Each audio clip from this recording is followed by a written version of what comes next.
સંખેડાની જનતા જનાર્દનને મારા નમસ્કાર।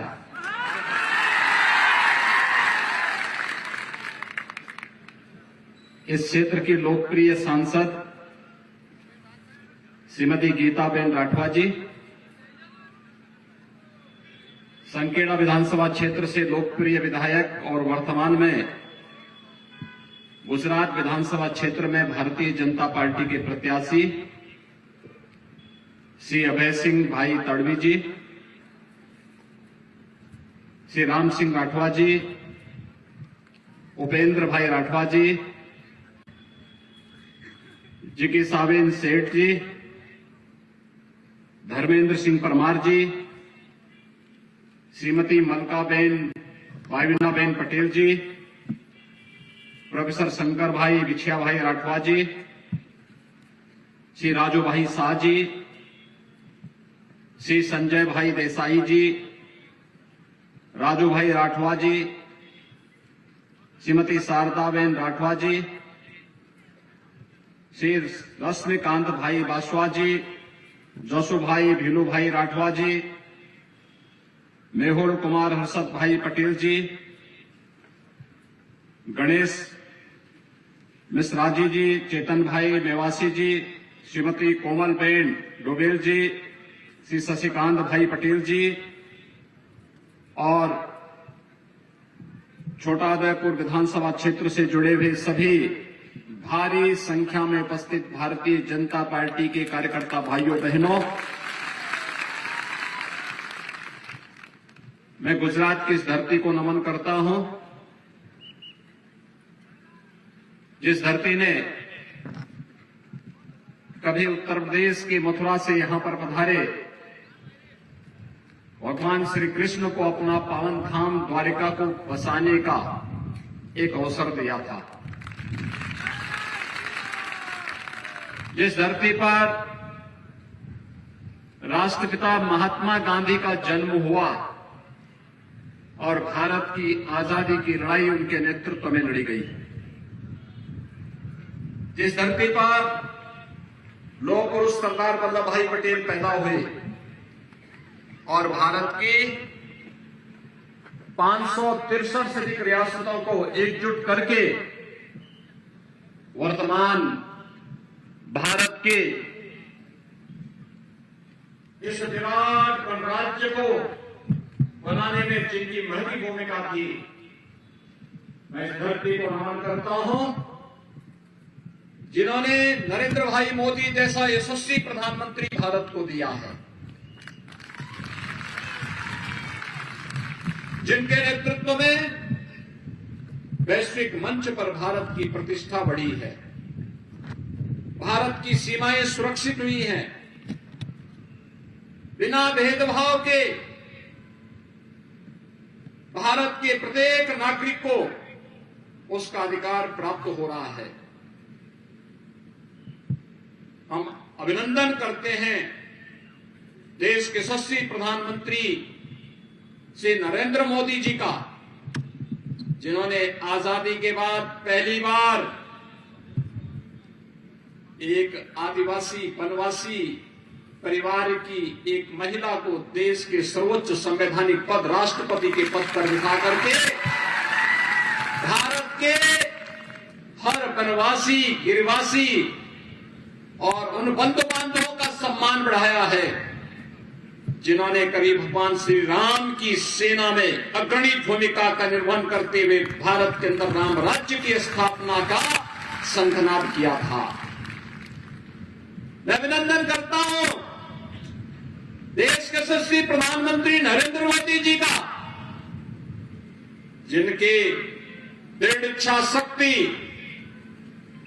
और जिनके विजन के कारण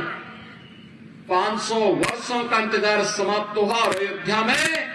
प्रभु श्री राम के भव्य मंदिर के निर्माण का मार्ग प्रशस्त हुआ है। गुजरात की धरती है भाइयों बहनों,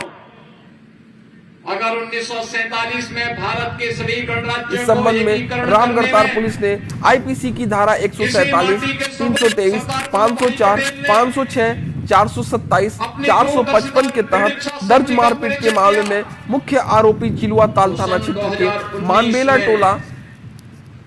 पतरकुचिया के रहने वाले विनोद कुमार मिश्र को गिरफ्तार कर न्यायालय में पेश किया, जहां से उन्हें जेल भेज दिया गया।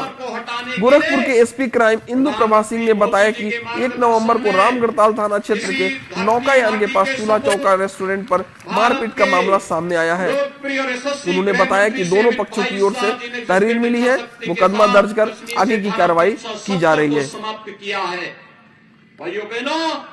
आतंकवाद की ताबूत पर वह अंतिम कील है और आतंकवाद और नक्सलवाद का खात्मा हमेशा के लिए होगा। भाइयों बहनों, जब ये देश आजादी का अमृत महोत्सव मना रहा है,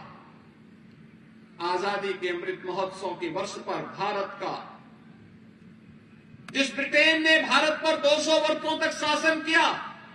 उस ब्रिटेन को पछाड़ करके भारत का दुनिया का 5वीं अर्थव्यवस्था बनना, यह आर्थिक क्षेत्र में प्रधानमंत्री मोदी जी के नेतृत्व में भारत के वित्तीय प्रबंधन का बेहतरीन उदाहरण है और भारत दुनिया की सबसे बड़ी आर्थिक ताकत बनेगा, इसमें अब कोई संदेह किसी को नहीं होना चाहिए। आज हर एक क्षेत्र में भारत आगे बढ़ रहा है और खासतौर पर बिना भेदभाव के शासन की योजनाओं का लाभ प्रत्येक तबके को मिलना, वो भारत का किसी भी जाति, किसी भी मत, किसी भी मजहब, किसी भी क्षेत्र, किसी भी भाषा का हो, बिना भेदभाव के शासन की योजनाओं का लाभ सबको मिल रहा है। हम विकास कराएंगे सबका, लेकिन तुष्टीकरण किसी का नहीं करेंगे। यह आज भारतीय जनता पार्टी का संकल्प है और प्रधानमंत्री मोदी जी के नेतृत्व में इसी संकल्प को लेकर के आज भारतीय जनता पार्टी कार्य कर रही है और मैं भी आज आपके बीच इसी संकल्प के साथ आया हूं। भाइयों बहनों, आपने देखा होगा तमाम दल आते हैं, चुनाव के समय बड़ी बड़ी घोषणाएं करते हैं, लेकिन जो संकट के समय आपका साथी है वही आपका सच्चा साथी है। और संकट के समय में आपने देखा होगा इस सदी की सबसे बड़ी महामारी कोरोना महामारी आई थी। कोरोना महामारी के दौरान आपने देखा होगा फ्री में टेस्ट, फ्री में उपचार, फ्री में वैक्सीन और हर गरीब परिवार को, हर वनवासी परिवार को, हर अनुसूचित जाति के परिवार को, देश के अंदर 80 करोड़ परिवारों को, 80 करोड़ लोगों को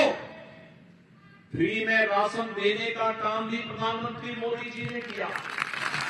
फ्री में वैक्सीन देने का काम भी किया। भाइयों बहनों, मैं आपसे पूछना चाहता हूं, अगर कांग्रेस की सरकार होती तो भाइयों बहनों राशन का पैसा भी खा जाते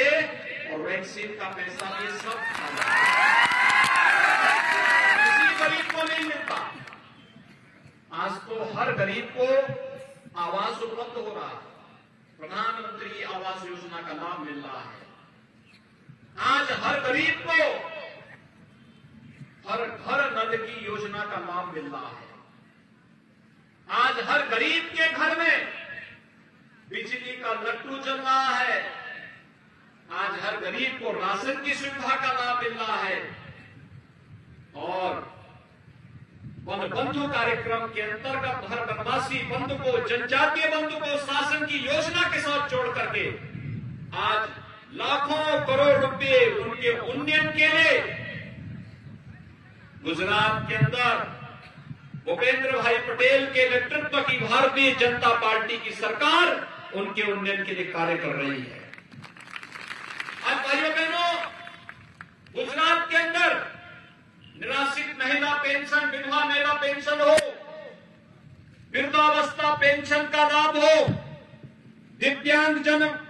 दिव्यांगजनों को मिलने वाली पेंशन की सुविधा का लाभ हो, बिना भेदभाव के योजनाओं का लाभ उपलब्ध कराया जा रहा है। और यही नहीं, एक और भारत के सर्वोच्च संवैधानिक पद पर,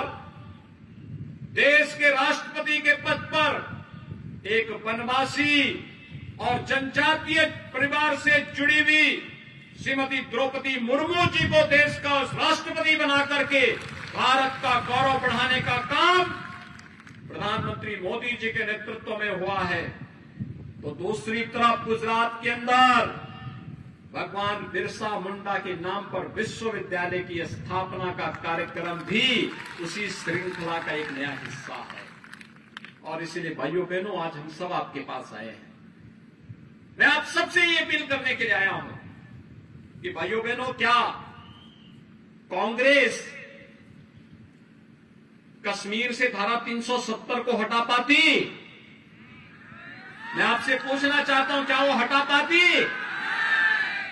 क्या अयोध्या में राम मंदिर का निर्माण कांग्रेस कर पाती? और क्या कांग्रेस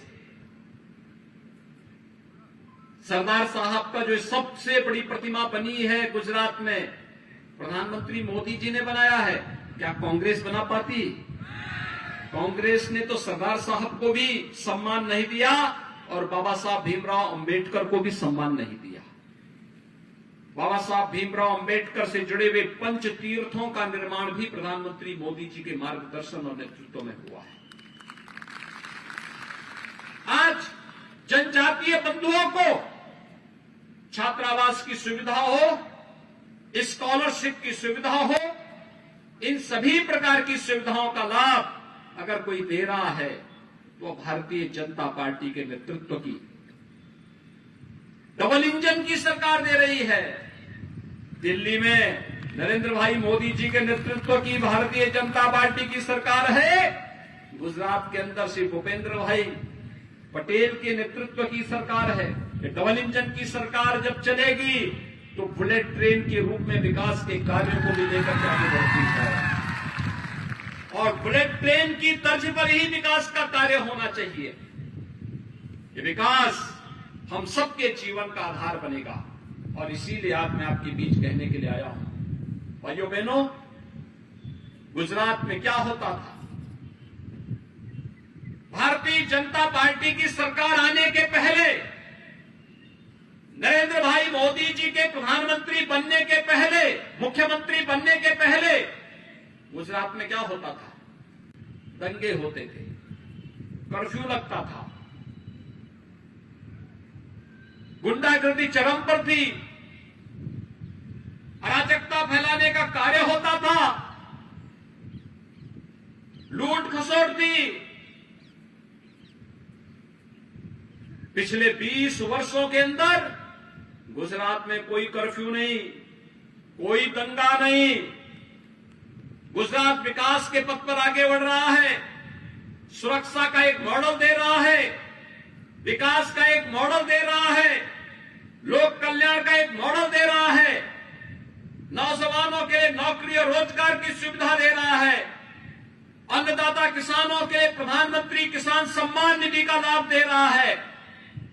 महिलाओं के लिए स्वावलंबन के लिए अनेक कार्यक्रम चलाए जा रहे हैं। भाइयों बहनों, ये नए भारत का एक नया गुजरात है और इसीलिए तो हर गुजराती कह पड़ता है, जय जय गरवी गुजरात। और भाइयों बहनों, ये तब सार्थक होगा जब 7वीं बार भी कमल चुनाव चिन्ह की सरकार गुजरात के अंदर बनेगी। आप सभी से अभय सिंह भाई तड़वी के समर्थन में कमल चुनाव चिन्ह पे वोट देंगे। सो आप बधा, भाजपा ने भव्य जीत आपसो, हाथ ऊंचा करने समर्थन आपो। सभी लोग मेरे साथ बोलेंगे, भारत माता की, भारत माता की, भारत माता की, जय श्री राम, जय जय श्री राम। आदरणीय वीपीजी